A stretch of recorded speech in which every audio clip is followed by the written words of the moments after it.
Well, noswaith pawb. Good evening, everyone. And thank you for joining us on International Women's Day. And this event is the Senedd noting International Women's Day for 2021. And the theme for this year's International Day is to choose to challenge. So it's a hashtag choose to challenge. And it aims to show that a challenge world is an alert world where we can all be responsible for our thoughts and our actions, whether that's demonstrating the importance to challenge and calling out gender stereotyping and bias, or choosing to seek and celebrate women's achievements. So I'm joined tonight by a panel of women, which you would expect, all women on International Women's Day, from different backgrounds and sectors. And hopefully this will provide an opportunity for them to talk about their contributions, their challenges, achievements, and their hopes for the future. With a view to the elections that the Senedd will be holding in May. And so just very briefly for you, the Senedd was established in 1999 with the principle of equality of opportunity at its core. In 2003, we became the first legislature in the world to achieve a perfect gender balance.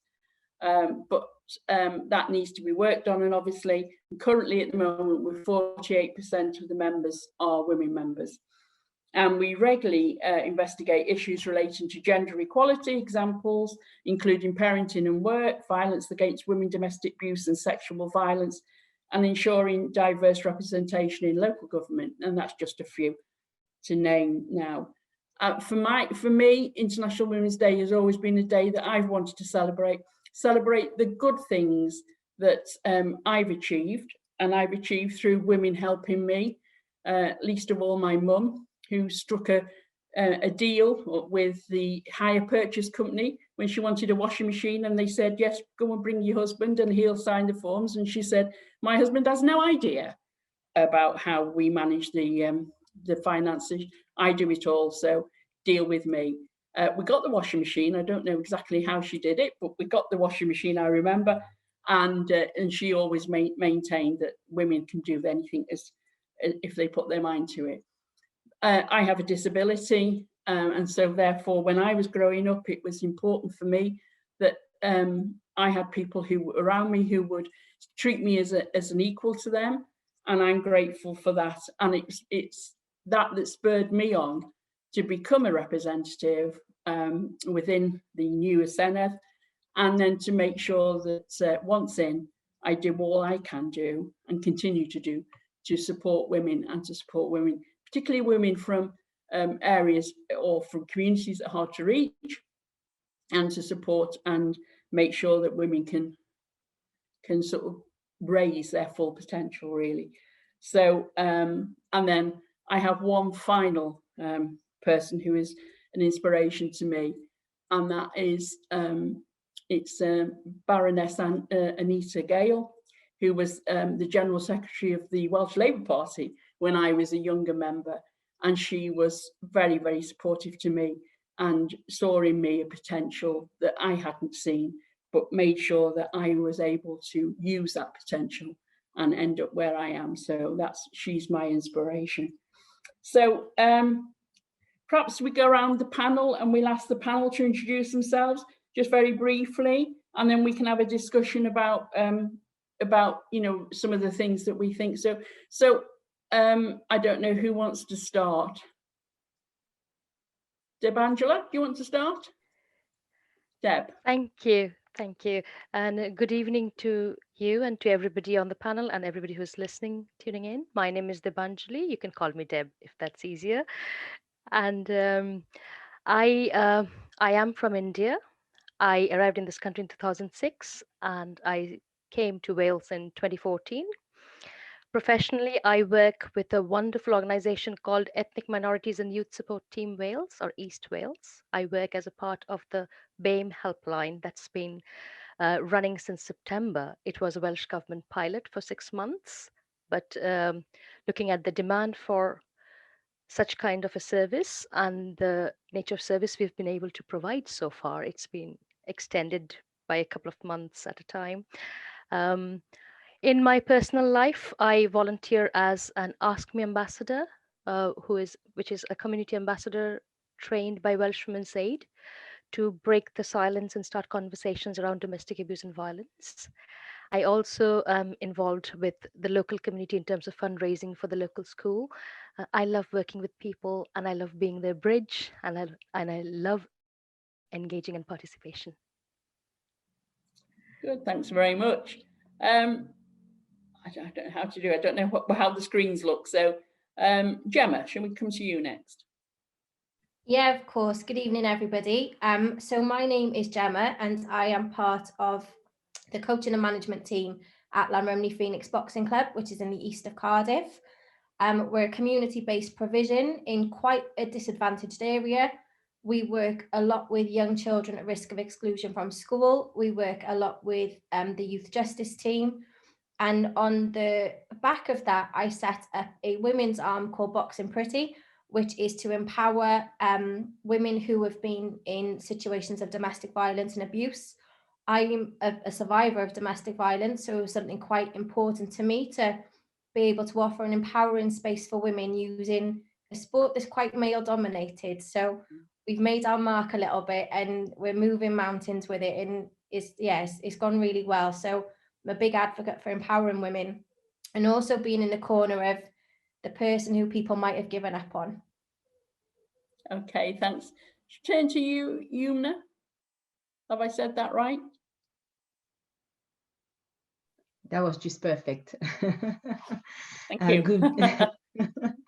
Good evening, everyone. So my name is Yumna Muahmad. I'm originally from France, a very small island in the Indian Ocean called Menywod. I arrived in Wales in 2014 after doing my PhD in England and working as a scientist in academia. And I have always been very passionate about equality. It first started mainly regarding gender equality, and then slowly, I managed to find my voice to speak about specific challenges that women from ethnic minority background actually face. And I set up a BAME network within Swansea University when I was a staff member there. Currently, I am a Royal Academy of Engineering Enterprise Fellow, which is a fellowship that gives you fund to focus on your bringing your innovation to market at Southwest University. And my idea is a detangling tool for women with Afro-textured hair. All right, it's great. Paula, do you want to come to you? Yes, so my name is Paula. I'm a toy manufacturer. I have a little factory in North Wales and we make the most beautiful giant soap bubble toys. So we're all about spreading happiness and joy.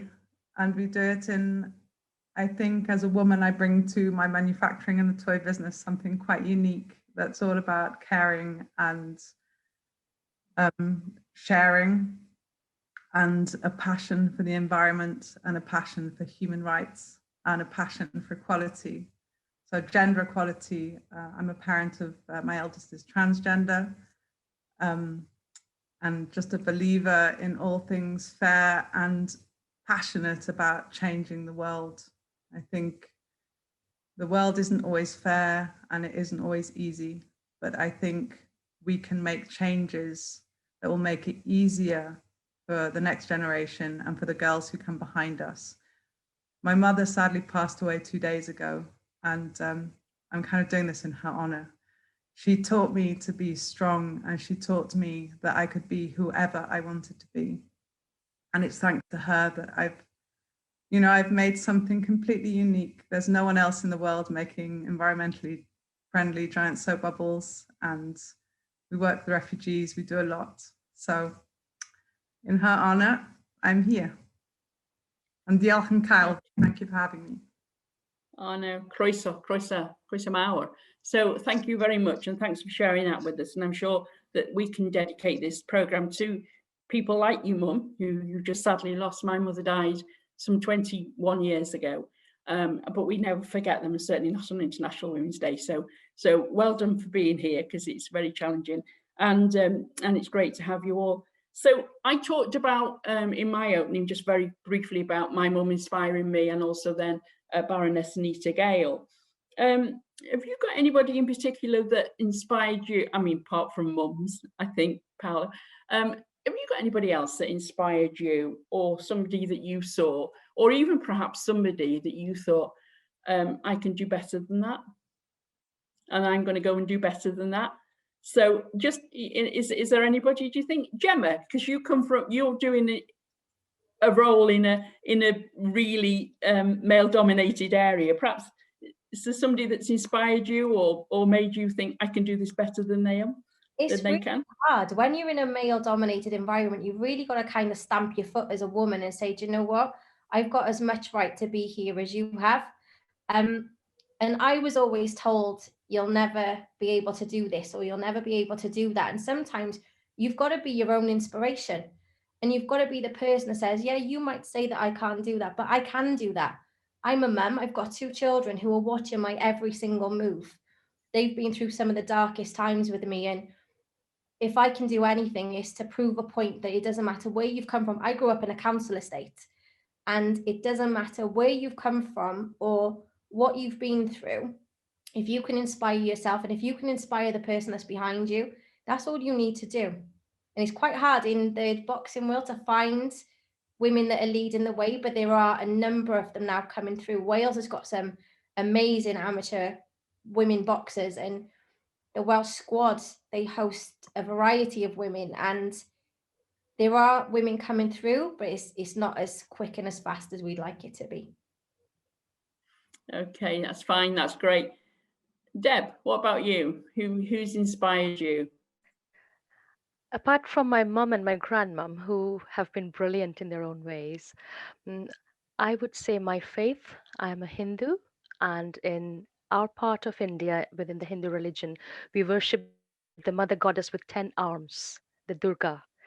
So she is a symbol of power, and we've grown up worshipping her and respecting her. And we all believe, those who believe in her, that there's a little bit of her in all of us. I draw a lot of strength from that. Okay. Yumna, who anybody inspire you? This is always an interesting question, but I just bring it home. To be honest, for me, it's my mother, very much like Paula. The reason why she inspires me is she didn't really get an education because her dad didn't think that women needed to be educated at that time. And yet she will literally do anything that she wants to do. You know, fear wouldn't be really a hurdle. She just inspired me the way that, you know, having the courage to just pack and go to China to buy goods to come back and sell them while she doesn't even speak French properly. And I just find that admirable. But I think the one thing I really admire about her, having 8 children and 1 husband, I felt like she always created space for herself. She never really sacrifices everything for us. And for me, it just inspires me because it just reminds me that I don't have to too. She was able to be the mother, be the wife, but also not lose herself into all of those different roles. So my mother. Yeah, okay. And Paola, you've told us that you think this is in honor of your mum tonight, but so your mum's been a big inspiration to you through your life, and she will continue to be. You know, so you'll find, if you're anything like me, you'll find that you know that she'll be there and supporting you and that. So, but is there anybody else that has made you think, you know, I really can do as good a job, and you've encouraged me to go ahead and do it? So many women. It's impossible to say. I remember, and it probably says my age now, but Anita Roddick, who set up the Body Shop. I remember, my God, you know, she can take a business and she can put her values into it, you know, and just change. And she changed everything in so many ways. It's a shame it's not still going the way it was. And Aung San Suu Kyi as well, who I thought was in Myanmar, such an inspiration at the time, and her words that you must never worry about how important your actions are, because it is drops that make up an ocean. Yeah. That has always carried me thinking, you know, together we can make change. And it takes women of all kinds, of all walks of life to do that. And yeah, but every woman inspires me. Every woman I meet is an inspiration to me. Oh, that's good. There's a question from the audience that I'm going to ask you about, and perhaps I should mention to those of you who are joining us on this, if you wanted to put your any questions through in the chat, please feel free to do it. We don't have a Welsh translator at the moment, but if you wanted to put your questions in Welsh on the chat, then we've got some people behind the scenes who will hastily translate, although Paola's doing a good job of speaking Welsh, and between us, I think we could get your questions. So, but please feel free to put them in. We may not be able to get everybody's question in, but certainly we'll have a good go. And one question we've had from the audience already is, what is your best achievement? Where are we going to go? Who wants to volunteer what their best achievement is? I could go on this one. Go on then. Yes, Yuma, you start. Yeah. I think my best achievement is simply building the courage to go for what I want in life. Because for when I was an academic, and I enjoyed very much research, but I got to a point where I realized that it was not necessarily the places I wanted to evolve. And when you have done so much time into a specific field, and taking and all of the way it looks from outside, you know, the pride of your parents that, you know, you're a doctor and you're working in university, and leaving all of that to do something that I literally have no visibility whether it's going to work or not. There was a lot of fear to actually make that jump. And so I'm just very happy that I was actually able to do that jump and do something that is just, although I don't really know where it will end, but at least I feel very fulfilled at this moment in time. And that just feels nice to me. Okay. Anybody else? Deb? Yeah, I don't mind going. Go on, Gemma. Yeah. So for me, I was the first female in Wales to put on an all-female fight night, which has never been heard of before, because there's not a lot of women that like to take part in boxing. And we put on a charity fight night, and that one night progressed into 3 other nights. So we were able to raise, I think, just under £15,000 for charity, purely through women coming together and participating and competing. And it's kind of grown from strength to strength. So to be able to say that I was the first female to do that, that was pretty one of those kind of you pat yourself on the back moments. Absolutely, absolutely, yes. Well done. Deb, have you got? I think I would say my best achievement is get back to my professional world after a 10-year break in career. When I came into UK, I left behind a job with the United Nations South and Southwest Asia Regional Unit. So finding feet in a new country, in a new system. And then we had to move houses every few months, sometimes within a year. And then I went on to do a second master's here in this country, and then there was recession, and then I had the children, and we had no family around. So I thought, okay, I'll take a step back and bring up the children. But that one step back became 10 steps back and became years. And I thought, how will I ever come back? I thought, have I got any brains left at all? But to break through that self-doubt, to break through my self-imposed glass ceiling is, I think, my biggest achievement. And it started with simple steps. It started with volunteering with Cardiff Story Museum on an oral history project with communities. It started with volunteering with Welshmen's Aid because I felt very passionate for the cause. It started with volunteering with the school, and slowly and gently it opened up a small little short-term paid post. Even this time last year, I was unemployed and I didn't know where I'm going to go. And suddenly this pandemic happens, which is a very surreal experience that we've all lived through.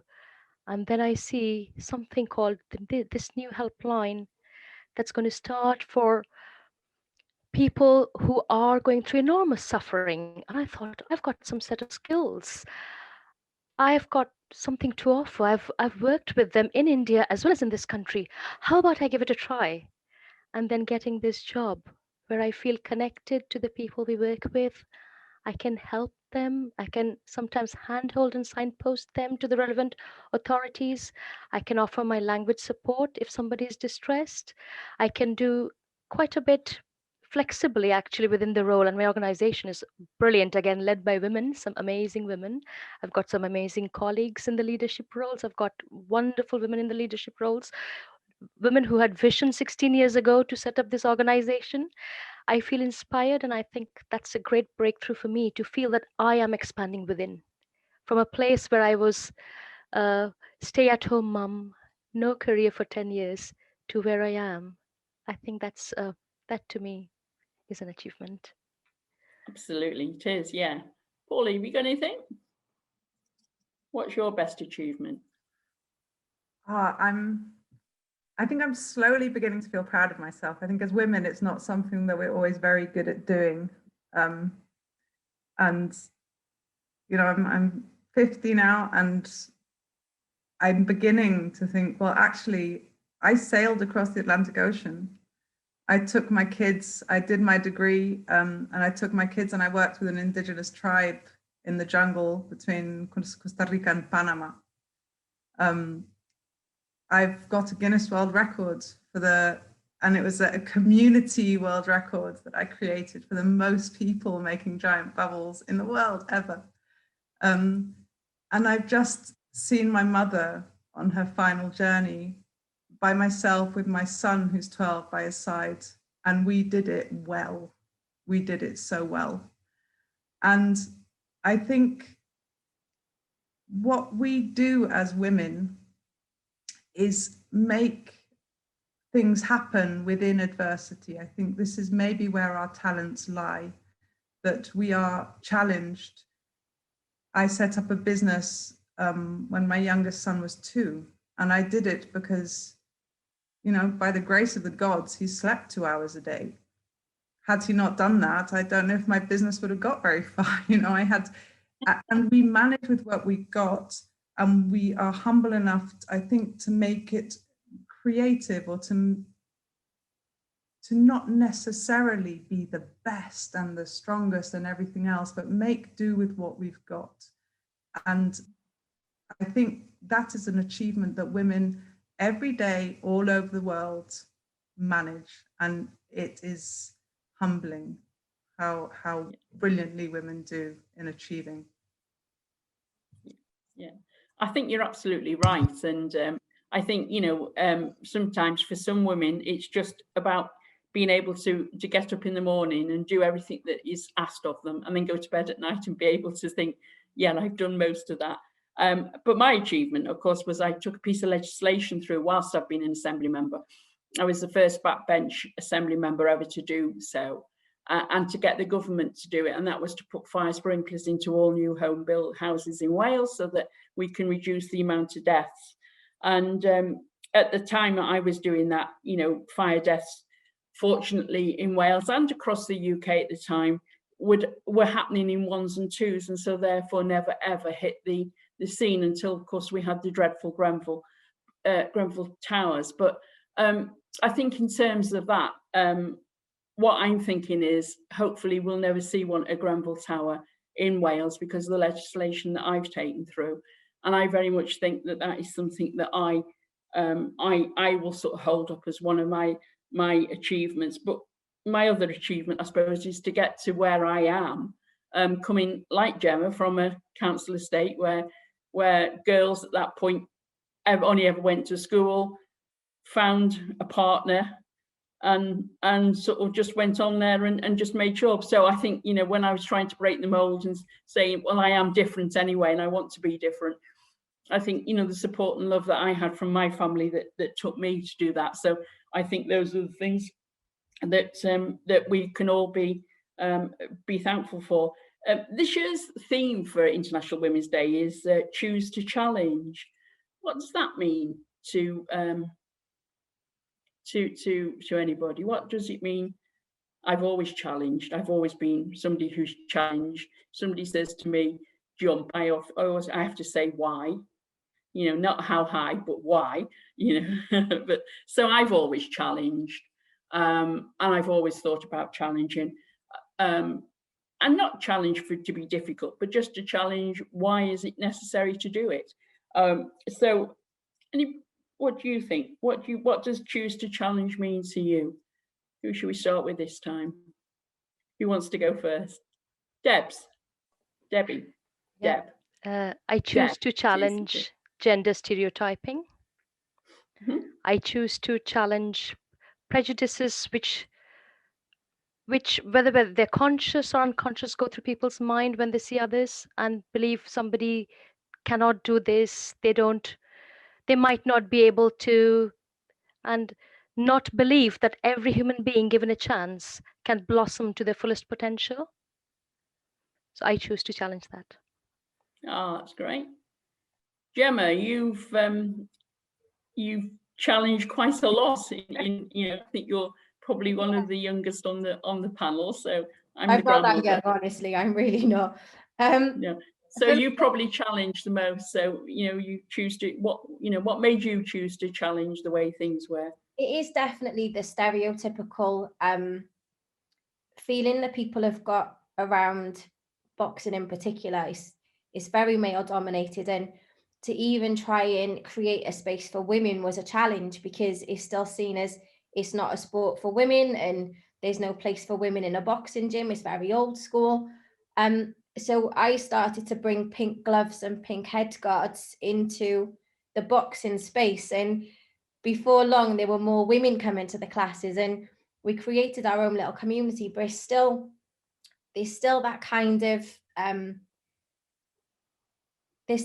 thing from old school coaches that there's no place for women in this sport, and it's really quite sad. It's quite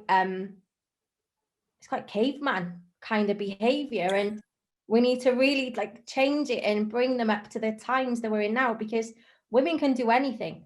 We're pretty resilient when we put our mind to it, and we can do whatever we want to do. And if somebody tells me no, that's a challenge, because I'm like, no, I don't like that word.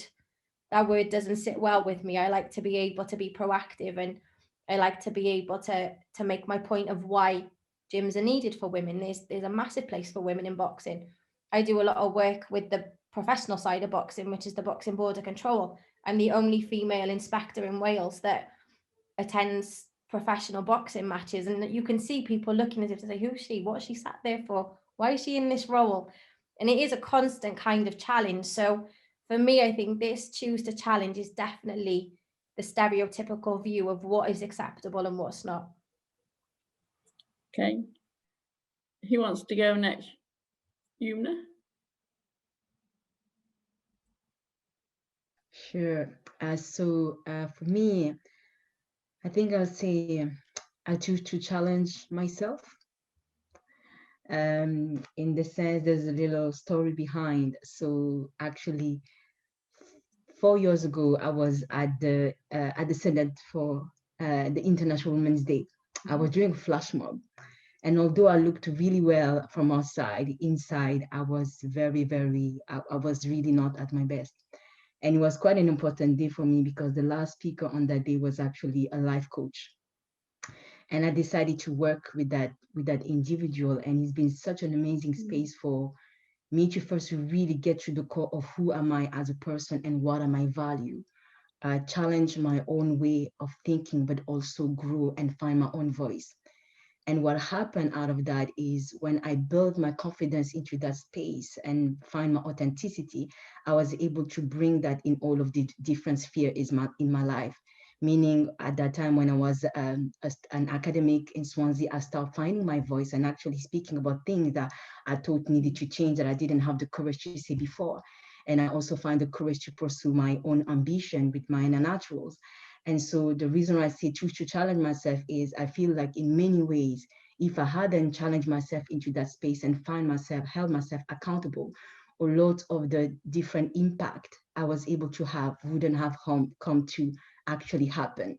So hence why I say I choose to challenge myself and just keep on getting better, being more authentic, and just being true to myself as an individual. And I believe from there, the impact and touching other people just come in a very natural way. Okay, Paula? Paula, yeah. Paula, sorry. Sorry. I would follow on with Yumna. I think it's really important that we challenge ourselves to bringing the best of ourselves, but also to stepping up and being honest about who we are. So like I was saying before, trying to actually acknowledge that I've done some pretty exceptional things, but I'm the best person at not believing in it or putting myself down. It's nearly like being my worst enemy. And challenging, I think choose to challenge as well for me is choosing to challenge stereotypes. So like Gemma was saying, why does business have to be done in a certain way just because that's the way it's been done for generations? No, it does not. And why do toys have to be made of plastic? And why I started at my kitchen table. I've been told to go back to my kitchen table. Why do I have to go back to my kitchen table? Why can I not do my job from France while taking care of my mum and run a manufacturing business in Wales with an amazing team that's majority women? There is no reason why. There is no reason. And I think I'm very stubborn, which really helps. And often it helps to have headphones on and just not hear the rubbish around you, but maybe we do have to.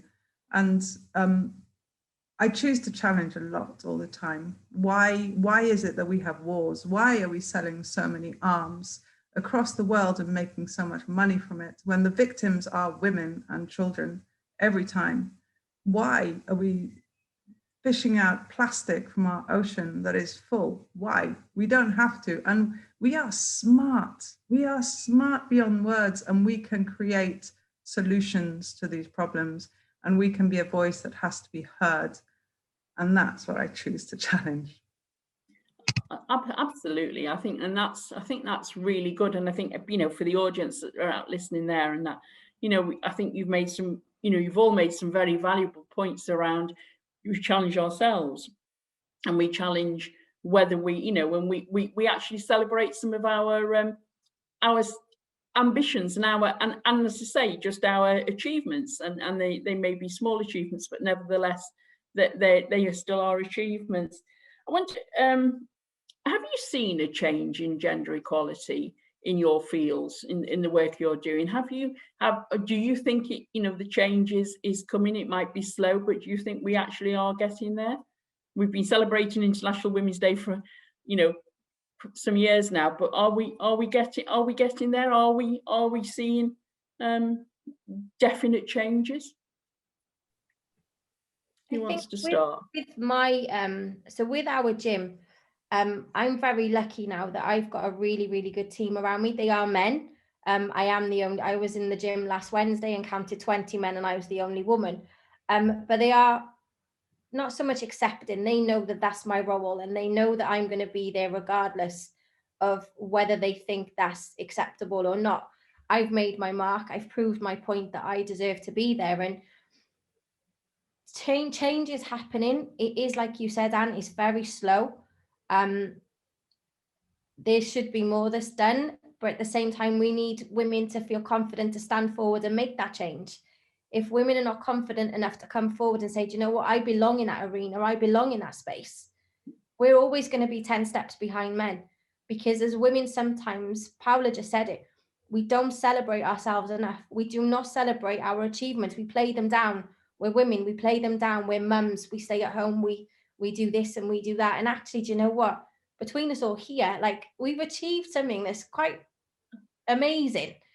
But we're all just like, oh yeah, I've done this and I've done that. And as women, we need to stop doing that. We need to really stand up and say, do you know what? Yeah, I've done that.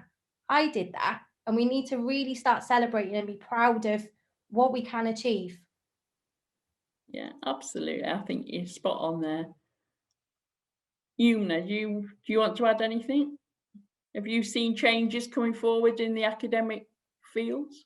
As it's interesting, been reflecting on this, and I have to say that although I know regulation has changed, but actually in day-to-day, there is no palpable change. And I think the main thing is we do have much more intake of women when it's come to the students, but at the same time, we don't necessarily see that transition when it's come to the higher level regarding, lecturers and professors.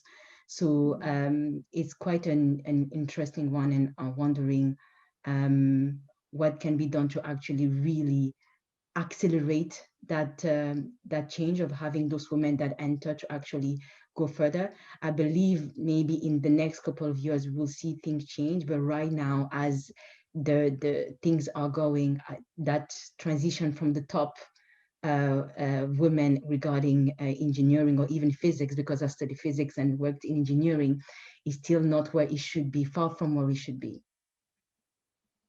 Okay, Paula?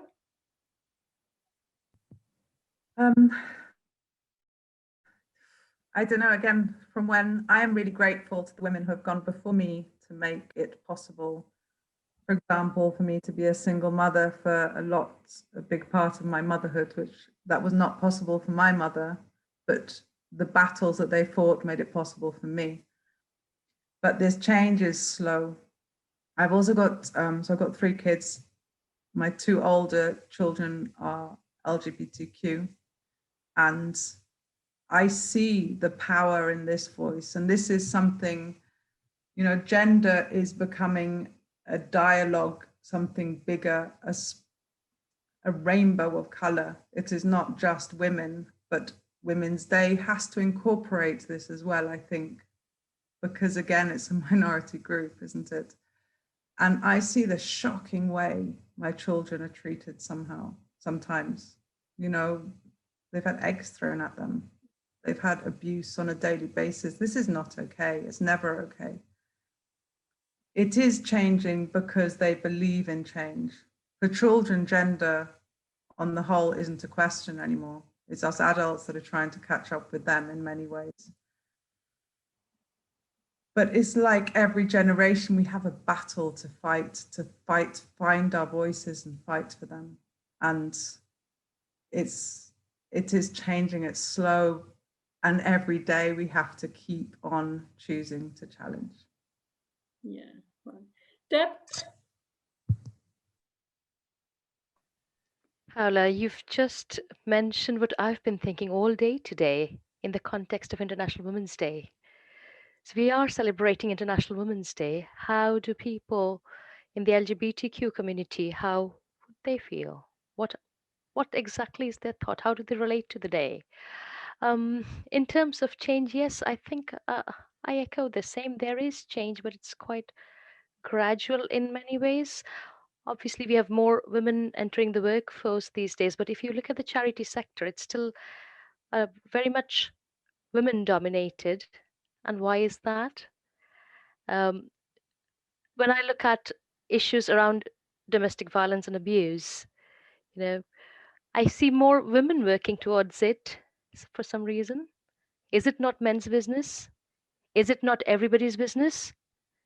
It should be. Why is it not? I know they are changing, and they will probably in 20 years' time, maybe 2 years' time, but it needs to change. Yeah, okay. I think we've got a set of questions. Some questions have been coming in from the audience. Perhaps try and go to a few of those now and sort of see where we are. I wonder if I could just start on, there's one I'm going to leave right till the end because I think that's we can sum it all up. I wonder what you think the impact of COVID has been on women, and whether the stay-at-home, work from home, if you can message, has helped women, hindered women. Has it made it that women have just gone back to sitting and doing their work at home but not being recognised in the workplace? Again, there's another question here as well we can roll into it, is will there be extra provisions being made for domestic abuse services across Wales during the current pandemic? So, I mean, I wonder if anyone has any views about that. What do you think on that one? I don't know. Yuma, do you want to start on that? Well, in my case, I have to say that how COVID has impacted me during the personally hasn't really, can I say, had a massive impact professionally regarding just, all of the different things you want to do with business. But I'm a single woman. I live by myself, but it just made me, so I don't have any responsibility to care for anybody else. But I think it did make me realize how challenging it must be for other women, because I feel, although I'm working at home and I don't have any responsibility or part of myself and my work, you do feel quite overwhelmed with the quantity of work that you have to do. And I just started thinking, oh my God, it's such a luxury that I do have in this phase of my life with everything that is happening. So for me, it has really brought lots of admiration for the mothers and the women who are working at home and juggling all of the, just, homeschooling and then homework and then the food and everything. So I have to say, it just made me admirative a lot of the strength that some women go through to actually keep the two things, the balance between the work and their personal life. Okay. Gemma, what do you think? Do you think that there's been a negative impact on women from the COVID pandemic? There's a lot that's happened during the pandemic. I know I've sat and thought about this quite a lot, because if I was in my previous relationship and we were in a pandemic, which was violent, which was abusive, I couldn't think of anything worse. Being stuck in it's hard enough in a free world to get out of your house when you're in that position. So if you're in that position and you're told you can't go outside, you can't mix with people, my heart breaks for women and children who are in this situation. I'm a single parent. I've had the homeschooling battle. I've had the trying to keep the gym running battle. I've had the check-ins with the young people I work with to make sure they're mentally okay and that their well-being is okay. And as women, there's been a lot of pressure on us to keep the house running, make sure the kids are fed for like 15 times a day, because kids like to eat and they go to the fridge and they get snacks and you're just like, what are you eating now? But there is a lot of pressure, and I think it's taught me that I'm quite resilient. I can, if something's put onto me, I can bounce back from it quite easy. But yeah, my heart breaks for women that are in a situation that's not nice. I know some of the kids we work with were in a completely disadvantaged area of Cardiff. Home life for them isn't the best. And you think they've been at home for so long, and anything can happen within that time frame to them. And now we're expecting them to come out of this and bounce back to go into school. And it's not that easy. We've been told for so long, you stay away from people, you don't mix with people. And now we're trying to reintegrate everybody back into society. There's going to be a lot of work that needs to be done based on people's mental health and well-being moving forward. Yeah, I think that's a fair point, and I think that's one that the Welsh Government, are acutely aware of in terms. And I think there has been some additional resources going into some sort of support networks there for people, as you've just described. Deb, what do you think? You working in a sort of in that field, what do you think? Do you think COVID's had a disadvantage women, or has it helped women? Could I go back to my life in India, where my area of work was disaster management, disaster risk management, and we always talked about how disasters affected women more than men. And to combat that, we said a flood does not choose a woman over a man. An earthquake does not choose a woman over a man. What is it? Why are more women killed? So where is the vulnerability that builds up over a period of time? And that is exactly what I have seen unfold during the course of the pandemic in this country. And it's been, that's one of the reasons I was itching to join something and make a difference, because I could just see that this is what's going to happen. There are still in 2021, where we live, there are women who are not allowed to go out of the house unless they have to take a child to school or to the supermarket or to the doctors. Other than that, they're not allowed to go out. When all of these are shut, what are they going to be doing at home with the person that decides when are they allowed to go out? So obviously, one of the best responses to during the pandemic I've seen is obviously from Welsh Women's Aid going really proactive, publishing what's called the bystander toolkit. And when I get to hear that the calls to the helpline, the National Live Fear Free helpline, shot up after the bystander toolkit was published by concerned others, concerned family members and friends. They were concerned about women who were trapped in that kind of relationship. On the other hand, some of the helplines, the call numbers have just gone down because women have not been able to make that call for help. They just do not have the time or the opportunity to say, I need help. We know, we've seen in the news, refuge spaces are full. So we can only, and obviously legislation and things have been brought in place. There've been free rail travel if they've got a confirmed refuge space, because women might leave with just £10 in their bag in that little opportunity.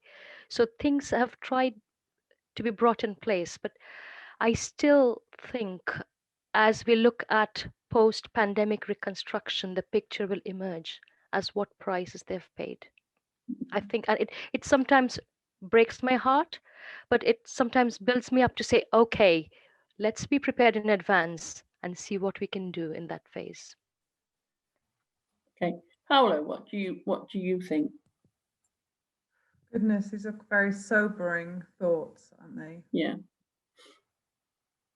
I think, yes, certainly, personally at least, I've very much taken on the cooking, the cleaning, the childcare, the, matching up the odd socks role as you do.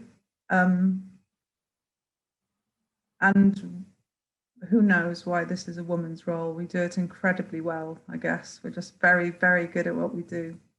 But I think, as is in the news, I think the fallout from this pandemic in terms of women's progress in society is not just going to be in the home, but it seems like it will be in the workplace, it will be in learning, academia, it will be in our earning power, it will be in progression in careers.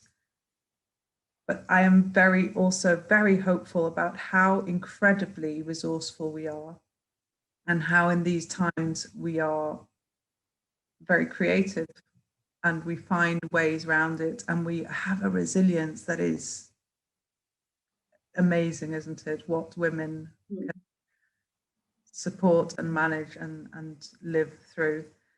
And hopefully it's taught us to be even more creative in how we find solutions to problems in our life. And I really hope that the young women coming through this pandemic will claim those places at university, will go on to forge different careers, will find that the photos that they were taking in their rooms or the work that they were doing on social media during this pandemic will actually flourish into something really powerful and game-changing for them and other girls around them.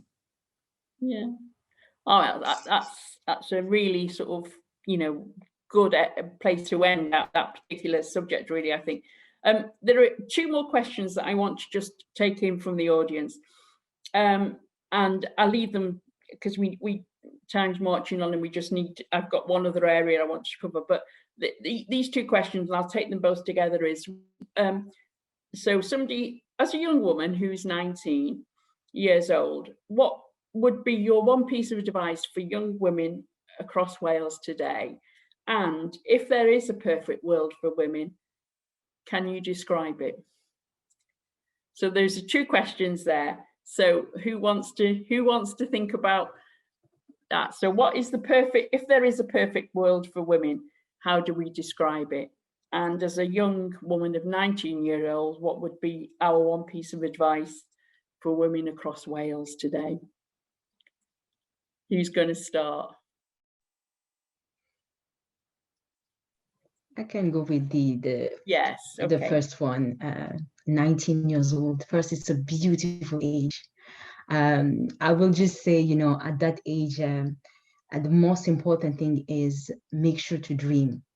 Don't let anyone or any circumstances dictate what you think you could or you should do. And I will say really take the habit into getting to reflect every choice that you make. Ask yourself, because at that age it can be so easy. We do things because mom and dad would like us to do it, or we do it for different reasons. Really take the time to I like to say I can lie to other people, but I would never lie to myself. So that's the advice I will give. In everything you do, take the time to ask you, am I doing this for the right reason? Am I doing this because I want to? Am I doing this because I'm expected to? Or am I not doing it because they don't want me to do it? And when you find your answer, and if it's an answer that doesn't make you, empower you as an individual, that you might feel like you're shying away from who you are, challenge that way of thinking. And I will just say, make sure to dream. Just close your eyes and just imagine whatever you want to be, you can definitely be it, and have fun, experience with different things, and find what you enjoy doing and just go for it. Great. Anybody else? I think Paolo. Oh, sorry, Gemma. Go on, Gemma. Yeah. I think for me, it's just knowing that you're enough, and that never ever look for external sources of happiness. If you can't be truly happy within yourself, you're always going to be looking for the next best thing to fill that. So it's really learning about being so confident in who you are, being accepting of who you are, really embracing who you are and learning who you are, and always look inside yourself for that little bit of happiness. Because if you're looking for it somewhere else, the likelihood is you're not going to find it. If you can't be truly happy within who you are, work on that. Work on that. Okay. Paolo? This is also positive. I love it. I really love it. I think believe in yourself. It just follows on, doesn't it? It's just, It's the same thing. Don't let people tell you you can't do it. Believe. If you want to do it, you can do it. If you want to fly to the moon, you can do it. And don't stop when you're 19. Keep dreaming. You know, it doesn't matter how old you are, but believe that you can do it, and don't let people tell you any different. I think that would be my biggest piece of advice. Good. Deb? It's making me wish I was 19 again. I think at 19, the sky is your limit. Don't stop dreaming, and don't stick to just one dream. You have one dream today. In 5 years, the dream might change color, or it might change direction. Don't have to stick to one thing. Experiment. Have fun. Be bruised, but get up and get going. Don't look at the bruise, look at the path ahead. And the horizon is yours. The sky is your limit. Oh, that's great. I think that's really inspirational, and I think just to add mine in there, I think I would say is that what is the perfect world for women? It's where we can actually do what we want to do without somebody challenging whether we have the right to do it, without us having to explain that we're going to go ahead and do it. And that for me would be the perfect world for women, where it's accepted. Whatever we do is just seen very much as the norm, and that goes for that not just for women, but for anybody, for people with a disability, for people with you know, who have additional needs. It's just whatever it is for you, that is good, and that's where we need to go. So that's great. You can, yeah, go on, yeah, certainly. It's something that's taken me years to learn, is to stop worrying about what other people think. Stop letting that matter. Does it matter? Is not people, whether you're fat or thin, or what you should look like, or whether you're pretty, or whether your skirt is too short or too long, or it took me years. It's really hard because I think it's ingrained in us. But if you can, don't worry about what people think. Yeah, that's good. You know what, whenever you think you've got an hour to do it, you think, oh, you know, but now we're rapidly approaching that hour. I just wanted to ask you as panelists, with the Senedd elections coming ahead in May, hopefully, you know, we're going to have them. What do you think, what would you consider to be the biggest challenge facing women into the future, and what should a future Welsh government do to address those challenges? So, you know, is there a challenge there, and what should a future Welsh government do? Or are they on the right course? Do they just need to keep going down that one course? I think there needs to be plenty of opportunities, and I think young people, especially from the area that I'm from, nobody gives them any hope. Nobody gives them any kind of insight that they can be anything that they want to be. And I think that is a big thing. We need to really build our young people up and be like, do you know what? Whatever you want to do, you can do it. But I think opportunities, especially within the area where young people wouldn't even think that they could get into government or into politics, or they don't even think they're going to finish school, some of them. So it's just about creating the opportunities and those conversations that we can use to propel them and to have that belief in themselves that they can do what they need to do. That's great. Anybody else got anything to add? I would say more ethnic minority women. If there is a way to show, the organization where I work, they've got this brilliant mentoring scheme, which opens up some areas to give people from all walks of life a taste of what's public life, what are the different routes, what's campaign, what's politics in Wales, what's politics at the national level. And I've been a mentee in that scheme, and it's opened up so much for me. If we could encourage women from ethnic minorities to feel that power, that sense of being empowered, that they engage, that they contribute, bring value, bring their beauty to the system, I think that would be a huge thing we would love, many of us would love to see, because we all learn from each other. We all have something to offer. And only when we all put the offerings together on the table does the table look beautiful. Paolo? I think bringing this back to Wales is celebrating being Welsh as well. I know that there's a huge drive for Welsh independence, but I think it comes from, you know, it's a United Kingdom that often treats Wales as a second citizen, or as, you know, I meet people that don't even know that Welsh is a language.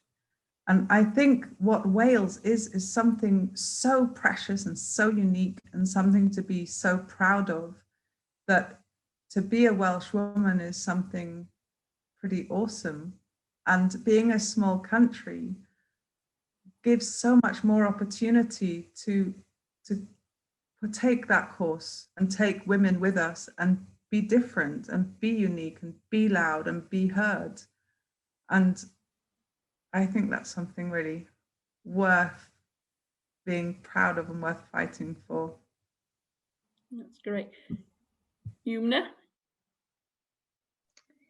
I think I will put more, emphasizing on institution to be much more intentional regarding equality and diversity, because sometimes the exercise is, there is not, I would say very often there are no resources behind those teams. And in the case of academia, very often you might have a central EDI team, but locally there is only one single individual with who has to write the report, organize the event, and then you have staff members who try to help, but those staff members have their own jobs, and actually they tend to be either women when it's gender, or BME people, which then impact those same people we're trying to empower. Those careers get impacted because they're taking some of the energy to actually do the work that the institution should be doing. So I would say putting much more fun behind EDI for two things, to actually, one theme that came back into everything we spoke about the challenges we have of women regarding confidence. We need to actually create space in our institution to actually do that work, because that can be done through things like, personal development and there is so much that can be done into that field, but also into educating the majority by bringing, by really changing the mindset and then challenging them with their own point of view. So I will say, yeah, making people realize institutions to actually put the finances behind what is behind the whole equality and diversity team to have much more impactful and long-lasting effects. Well, thank you. We've run out of time. I mean, I could go on. You're so inspirational. You were one of the best panels that I've chaired when I've been doing these International Women's Day. So I think you've inspired us all, and I think you've left us with lots of things to think about. And I think, you know, the inspiration, hopefully for the audience out there, has been, I hope they've enjoyed it as much as I have. It's been great to share the hour with you. I wish you all well in whatever you're going to be doing next. And I think your one message that I will take from all of us, or all of you collectively, is just dream and have several dreams and just go out and do it, because you can, and because as women we can, we do, and we will continue to do. So can I thank you all for joining me tonight? And can I just say to those who've listened, I hope you've enjoyed this. It's always great on International Women's Day, but let's just remember that we need to support each other every day of the year. And we need to make sure that we do realise our dreams. So thank you for joining us tonight. And again, my thanks to Deb, to Paolo, to Gemma, and to Dr. Yumna Muahmad to say thank you. And we're on to the next, and we continue to choose to challenge. So nos waith dda pawb. Good evening, everybody. Thank you, Anne. Diolch. Yeah, diolch. Bye. Thank you. Bye, everybody. Bye. Bye.